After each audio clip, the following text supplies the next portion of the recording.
آپ جانتے ہیں ایک مذہب ہے ہمارے ملک میں، جین مذہب۔ جین مذہب کے لوگ کوئی گوشت نہیں کھاتے، وہ 100% شاکاہاری ہوتے ہیں۔ اور اتنا ہی نہیں، وہ جب چلتے ہیں تو ماسک لگا کے چلتے ہیں۔ کیوں؟ کیونکہ ان کا کہنا ہے جب ہم ہوا میں سانس لیتے ہیں تو بہت سارے کیڑے مکوڑے اور بہت سارے جراثیم اور کیٹانو ہمارے سانس لینے سے مر جاتے ہیں، تو ہم ماسک لگا لیتے ہیں تاکہ ان کی ہتیا نہ ہو۔ بہت سارے جین مذہب کے جو ان کے گرو ہوتے ہیں وہ ننگے رہتے ہیں، کیونکہ ان کے مذہب کے جو رہنما ہے ان کی تعلیم ہے کہ کپڑا مت پہنو۔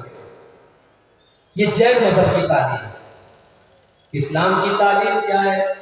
اسلام یہ کہتا ہے، اللہ قرآن میں کہتا ہے، یا ایھا الذین آمنوا لا تحرموا طیبات ما احل اللہ لکم۔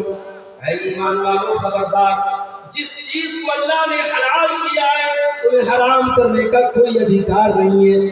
ٹھیک ہے، کوئی شاکاہاری ہو سکتا ہے، کوئی مسلمان بھی ایسا ہو سکتا ہے اس کو گوشت پسند نہیں ہے، وہ سبزی کھاتا ہے، وہ دال کھاتا ہے، بہت اچھی بات ہے، کوئی مسئلہ نہیں، کوئی حرج کی بات نہیں۔ لیکن اگر وہ گوشت کو حرام سمجھتا ہے، کوئی سمجھتا ہے کہ گوشت کا کھانا صحیح نہیں ہے، یہ جیو ہتیا ہے، یہ جانوروں کا قتل ہے، یہ جانوروں کا خون بہانا ہے، کان کھول کر کے سن لو، اللہ فرماتا ہے، یا ایھا الذین آمنوا لا تحرموا طیبات ما احل اللہ لکم۔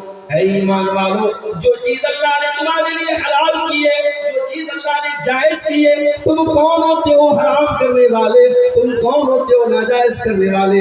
ولا تعتدوا، اے ایمان والو اللہ کی حد کو کبھی کراس نہ کرو، انہ لا یحب المعتدین، اللہ تعالی حد سے تجاوز کرنے والوں کو پسند نہیں کرتا۔ پتہ یہ چلتا اللہ نے اگر کسی چیز کو حرام کیا ہے ہم حلال نہیں کر سکتے، اور اللہ نے حلال کیا ہے ہم حرام نہیں کر سکتے۔ ایک مرتبہ اللہ کے نبی نے اپنے اوپر شہد کو حرام کر دیا اپنی ایک بیوی کے کہنے پر۔ جب اس بیوی نے اللہ کے نبی سے کہا کہ اے اللہ کے نبی، آپ کے منہ سے مغافیر کی مہک آتی ہے، مغافیر بدبودار پھول ہوتا تھا۔ اللہ کے پیارے نبی حضرت زینب کے یہاں سے شہد کھا کے آیا کرتے تھے اور دوسری بیویوں کو پسند نہیں تھا، شہد کھانے کی وجہ سے دیر ہو جایا کرتی تھی۔ تو انہوں نے کہا، اے اللہ کے نبی، آپ کے منہ سے مغافیر کی مہک آتی ہے۔ اللہ کے نبی نے اپنی بیوی کو راضی کرنے کے لیے یہ قسم کھا لی کہ میں آج کے بعد شہد نہیں کھاؤں گا۔ جب شہد کھانے سے میرے منہ سے مہک آتی ہے، جب شہد کھانے سے میرے منہ سے بدبو آتی ہے، میں آج کے بعد شہد نہیں کھاؤں گا۔ ایک نارمل سی بات، نبی نے اپنے اوپر شہد کو حرام کیا، لیکن اللہ کے لیے نارمل بات نہیں۔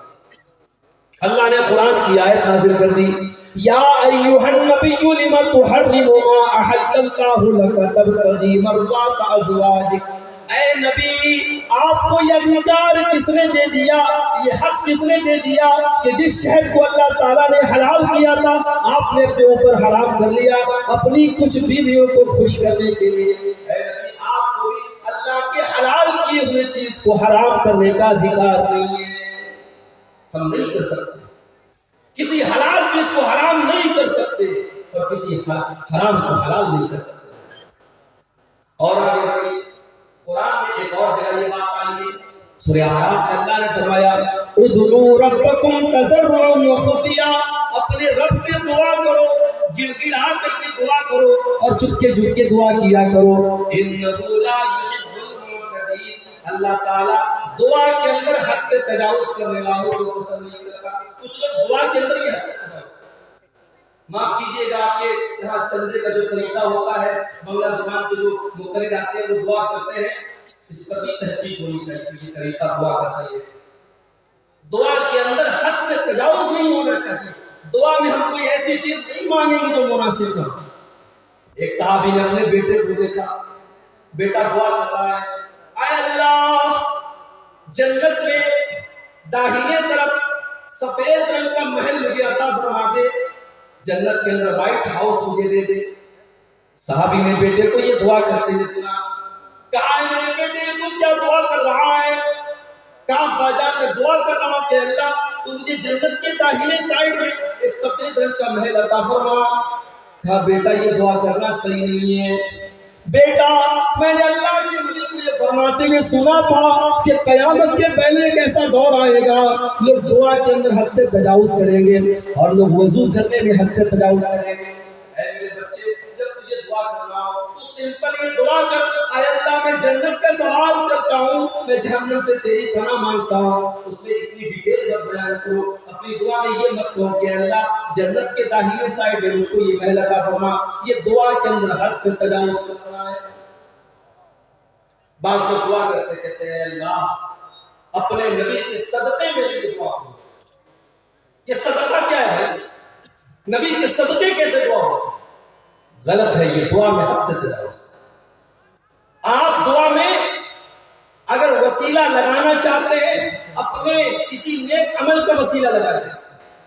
اے اللہ میں نے جاڑے میں کمبل بانٹے تھے غریبوں کو، اے اللہ رات کا سناٹا تھا، کوئی غریب لیٹا ہوا تھا، میں نے جا کے کمبل اس کو اڑا دیا تھا، اے اللہ کوئی دیکھنے والا نہیں تھا، کوئی کیمرہ والا نہیں تھا، کوئی ریکارڈنگ کرنے والا نہیں تھا، اے اللہ میں نے تجھ کو راضی کرنے کے لیے، تجھ کو خوش کرنے کے لیے اس غریب کی مدد کی تھی، اے اللہ تو میری مغفرت فرما دے، اے اللہ تو میری مصیبت کو دور فرما دے۔ ایسے ایک عمل کا وسیلہ آپ نے تو دعا کے اندر بھی حد سے تجاوز نہیں ہونا چاہیے۔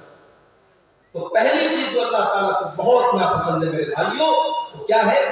حد سے تجاوز کرنا۔ اور آگے اللہ کو دوسری چیز جو بہت زیادہ ناپسند ہے، قرآن کا دوسرا پارہ کو اللہ فرماتا ہے وَإِذَا تَوَلَّا فِي الْأَرْضِ سَعَى۔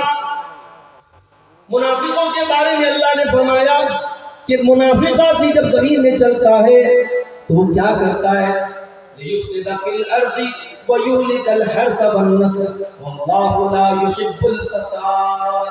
وہ منافق آدمی، وہ مشرک آدمی، وہ زمین میں فساد مچاتا ہے، وہ لوگوں کو قتل کرتا ہے، وہ بچوں کو قتل کرتا ہے۔ وَاللَّهُ لَا يُحِبُّ الْفَسَادَ، اللہ کو فساد پسند نہیں ہے، اللہ کو زمین کے اندر فساد پسند نہیں ہے، اللہ کو فسادی لوگ پسند نہیں ہے، جو فساد مچاتے ہو، جو بے قصوروں کا خون بہاتے ہو، جو نردوش لوگوں کی ہتیا کرتے ہو۔ جاؤ کوئی میڈیا والوں کو قرآن کی آیت بتا دے وَإِذَا تَوَلَّا سَعَى فِي الْأَرْضِ لِيُفْسِدَ فِيهَا وَيُهْلِكَ الْحَرْثَ وَالنَّسْلَ۔ یہ منافقوں کی پہچان ہے، یہ مشرکوں کی پہچان ہے، یہ اللہ کے دشمنوں کی پہچان ہے۔ بچوں کو قتل کرنا، فساد بچانا، آتنک مچانا۔